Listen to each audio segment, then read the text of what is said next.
Hello বন্ধুরা, কেমন আছো? নিশ্চয়ই ভালো আছো। আজকে শনিবার। দেখো এঁচোড় কাটছি। সেই কখন থেকে 1 ঘন্টা হয়ে গেল এঁচোড় কাটছি।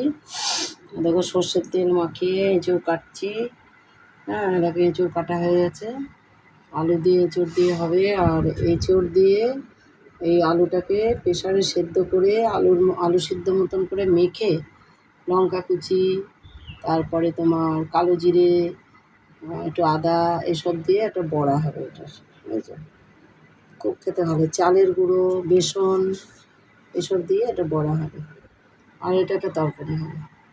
এই এতক্ষণ ধরে এঁচোড় কাটছিল।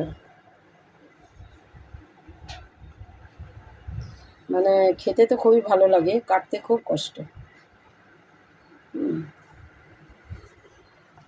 দেখতে থাকো।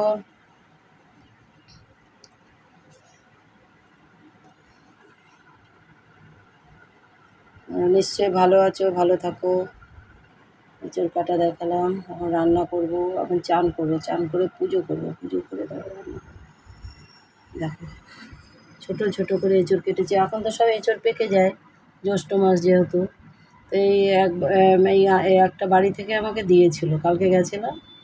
তা বলছে, আমি বলছি কাটলে তো পাকা হয়ে যাবে। বলছে না, পাকা না, একদম এঁচোড়। দেখো কি ফাইন সাদা। হুম, দেখো। ঠিক আছে, ভালো থাকো, সুস্থ থাকো, দেখতে থাকো।